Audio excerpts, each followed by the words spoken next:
Our world moves so fast. Our days are filled with so many things that pull our attention in every direction. Meetings, appointments, deadlines, phone calls, constant cell phone notifications, family, friends, kids, household tasks. The list is never ending. Sometimes it feels almost impossible to slow down and pause for a moment. There is a slow, steep stretch of highway that I travel on frequently.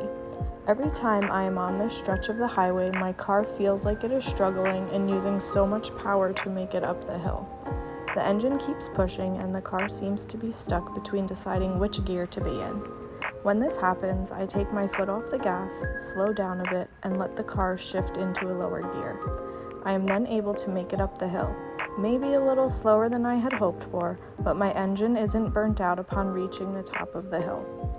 Now, I will be the first to admit that I do not know too much about cars, but while driving up the hill one day, it got me thinking, what if this is what God meant by slowing down and resting? You see, when a car is working hard to go up a hill, it is more beneficial to slow down and let the car shift to a lower gear. In slowing down, it reduces the strain on the engine, which ultimately gives the car more power to make the steep climb. If you go too fast, the car will often stay stuck in a higher gear because it is trying to have enough power to make it up the hill. You may feel the car slowing down even though your foot is on the gas. The engine may start to lag and it can put more stress on the engine.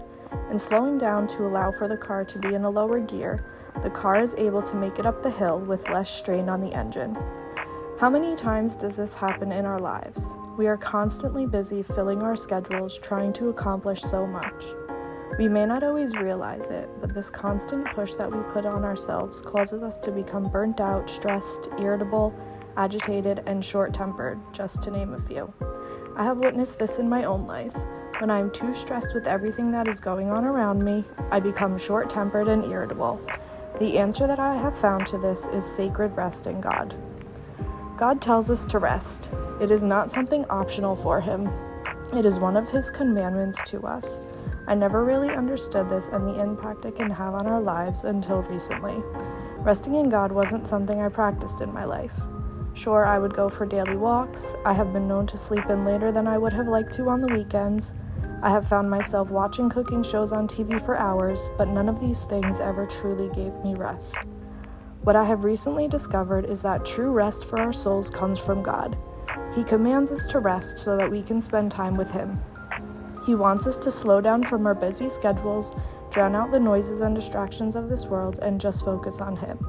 God even rested Himself, so why wouldn't He want us to do the same? He worked for 6 days, and on the seventh day He rested.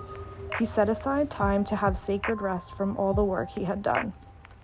As I have started to rest in Him more, I have actually found myself being more productive. I have more energy to do the things I need to do, and I do not feel burnt out or weighed down. I have even been waking up before my alarm now, even on the weekends, and I have never considered myself a morning person. But what I am finding is that I am actually enjoying the pace of a peaceful morning instead of sleeping in until the last possible minute and then feeling rushed as I run out the door. That feeling of peace continues throughout my day, instead of starting off the day feeling rushed and having that stress carry me through the day. Slowing down and taking a pause to rest may seem countercultural, especially in the hustle and bustle society and mentality that we live in. But God wants us to rest. He wants us to set aside sacred time just for Him. When we honor this, we get to experience His peace, His presence, and His productivity, and He turns our rest into more power to keep going. Just as the car engine needs to slow down and shift to a lower gear to make it up the hill, we too need to slow down, pause, and rest in God so we can have enough power to make it up the hill. Here's a journal prompt. What are your thoughts on resting? Have you truly rested in God, allowing Him to rejuvenate your soul? What steps can you take to find sacred rest in Him? If resting for a whole day feels impossible or too foreign to you, that's okay. Start small and try for a few hours. Ask God to help you trust in Him as you rest, and that in the sacred rest, He will give you the strength you need to keep moving forward. Therefore, a Sabbath rest remains for God's people.